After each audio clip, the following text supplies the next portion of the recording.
ফুলঝুরি বনে রাজহাঁসি বাস করত। একদিন হাসি 4টি ডিম দেয়। এই ডিম রেখে তো আমি আর কোথাও যেতে পারবো না। এখন থেকে আমার ডিম দেখে শুনে রাখতে হবে। এ বনে তো চোরের আবার অভাব নেই। না, আর কথা না বলে আমি ডিমে তা দিতে বসি। এই বলে হাসি তার ডিমে তা দিতে বসে। আর তখন সেখানে মিচকে শিয়াল আসে আর হাসিকে বলে, আরে হাসি বন্ধু, তুমি এই অসময়ে বসে আছো যে, তুমি কি ডিম দিয়েছো নাকি? হ্যাঁ হ্যাঁ মিচকে বন্ধু, চারটা ডিম দিয়েছি। ডিম রেখে তো বাহিরেও যেতে পারছি না, নইলে তোমার সাথে বাহিরে গিয়ে অনেক গল্প করতাম। আরে হাসি বন্ধু, এ বলে তো তুমি আমার একমাত্র প্রিয় বন্ধু। তুমি সেই বন্ধু আমায় যে মনে প্রাণে বিশ্বাস করো, আর সবাই তো অবিশ্বাস করে, দূর দূর করে তাড়িয়ে দেয়। চলো না বন্ধু, নদীর পাড় থেকে একটু ঘুরে আসি। এতটুকু সময়ের মধ্যে তোমার ডিমের কিছুই হবে না। বন্ধু, তুমি যখন এত করে বলছো তখন চলো। অনেকক্ষণ হলো আমি ডিমে তা দিচ্ছি।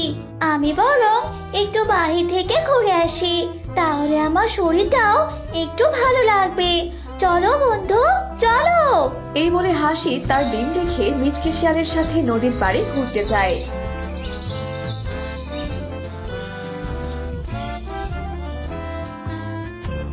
কিছুক্ষণ পর, হাসি বন্ধু, তুমি এখানে একটু দাঁড়াও। আমি এক্ষুনি আমার গুহা থেকে একটা কাজ সেরে আসছি।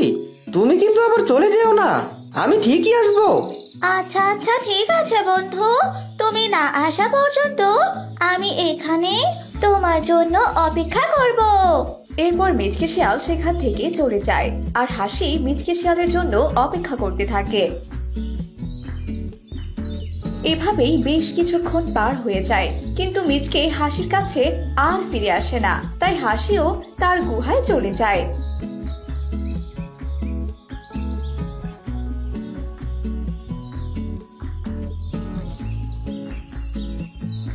আর তার ডিম দেখে কান্না করতে থাকে। হায় আল্লাহ, হায় হায়, এই কাজ কে করলো? এখানে তো আমার 4টি ডিম ছিল, কিন্তু কিন্তু এখানে তো এখন মাত্র 2টো ডিম। কে কে আমার 2টো ডিম খেয়ে নিল?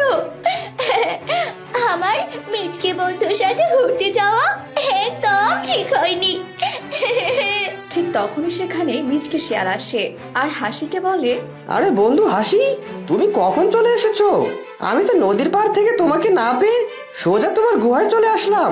কিন্তু হাসি বন্ধু, তুমি কাঁদছো কেন? হঠাৎ তোমার কি হলো? বন্ধু, আমার যে সর্বনাশ হয়ে গেছে। কে যেন আমার 2টি ডিম খেয়ে গেছে। কে করলো এমন কাজ?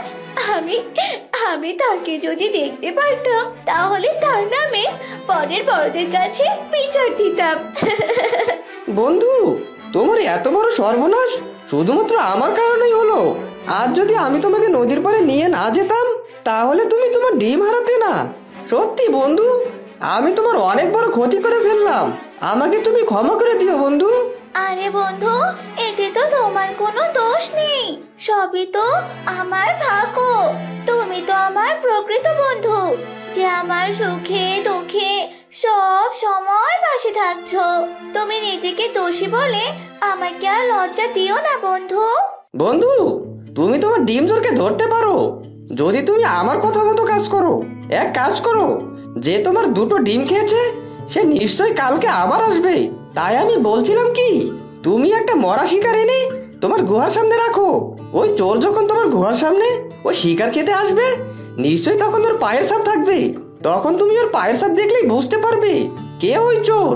সত্যি বন্ধু, তোমার মতো বন্ধু যেন সবার থাকে। তুমি আজ রাতে আমার গুহার সামনে শিকার রেখে যাবে।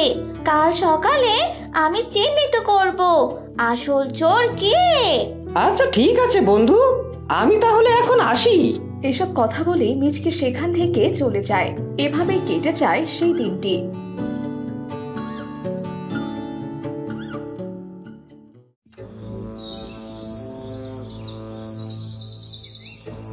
পরের দিন সকালে হাসি গুহা থেকে বের হয়ে দেখে, আরে আরে, এ তো দেখছি কুমিরের শরীরের ছাপ। তার মানে এই কুমির কি না আমার গুহায় এসে আমার ডিম চুরি করে খেয়েছে? বদমাস কুমির, তুই কি ভেবেছিস আমি তোকে ছেড়ে দিব? আমি এক্ষুনি তোর নামে বাঘ রাজার কাছে বিচার দেব। এই বলে হাসি বাঘ রাজার কাছে যায়। আরে আরে, কি ব্যাপার হাসি, এতদিন পর আমার কাছে? তা কি মনে করে এলি এখানে? আসলে বাঘ রাজা, আমার ডিম চুরি হয়ে গেছে, আর সেই ডিম চুরি করেছে কুমির। তার শরীরের ছাপ আমার গুহার সামনে পাওয়া গেছে। আমি ওই কুমিরের বিচার চাই। আপনি দয়া করে ওই কুমিরের বিচার করুন। আজ আমার ডিম খেয়েছে, কাল তো আরেকজনের ডিম খাবে। ওকে আপনি কঠিন শাস্তি দিন। কি, কুমির তোর ডিম খেয়েছে? এর জন্য নিশ্চয়ই ওর শাস্তি হবে। চল, আমি এখনই কুমিরের কাছে যাব। তুই আর কাঁদিস না রে। তারপর বাঘ আর হাসি মিলে নদীর পাড়ে যায় আর কুমিরকে ডাকতে থাকে। কুমির, এ কুমির, কিরে, আমার কথা শুনতে পাচ্ছিস না? আরে আরে বাঘ রাজা, আপনি সাথে আবার দেখছি হাসি, তা কি মনে করে? আরে, তোর কথা শুনে মনে হচ্ছে তুই ভাজা মাছটা উল্টে খেতে জানিস না। তুই নাকি কাল হাসির ডিম চুরি করে খেয়েছিস। হাসি তোর পায়ের ছাপ দেখতে পেয়েছে ওর গুহার সামনে। আমার মেজাজটা একটু আগেও খুব ভালো ছিল, কিন্তু তোমাদের কথা শোনার পর থেকে মেজাজটা আমার গরম হয়ে গেছে। হাসি যে ডিম পেড়েছে সেটাই তো আমি জানি না। এই শোনো, আমার কামড় খেতে না চাইলে দুজনে এখান থেকে ভাগো। ওরে বাবা, এই কুমির তো আবার বড়ই ডেঞ্জারাস। এ যা বলে তাই করে। হাসি, আমি এই কুমিরের হাতে মরতে পারবো না। আমি চললাম রে। এসব কথা বলে বাঘ সেখান থেকে চলে যায়।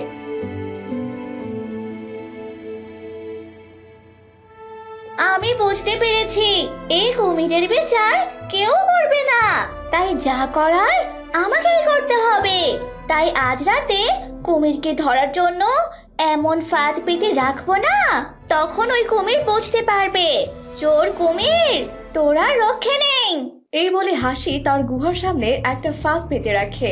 আর রাত হতেই সে গুহার সামন দিয়ে মিচকে শিয়াল যাচ্ছিল, আর তখনই হাসির পাতানো ফাঁদে সে পড়ে যায় আর চিৎকার করতে করতে বলতে থাকে, হায় হায় রে, আমি এটা কোথায় পড়ে গেলাম? দেখে তো মনে হচ্ছে এটা কোনো ফাঁদ। হায় রে, আমি কি তাহলে হাসি বন্ধুর কাছে ধরা পড়ে যাবো? এখান থেকে তো বের হতে পারছি না। এই তো আমার পাতানো ফাঁদে ওই বজ্জাত কুমিরটা আটকা পড়েছে। আমার ডিম খাওয়া, তাই না? এখন বোঝ, ওই গর্তে মৌমাছির বাসা রেখেছে।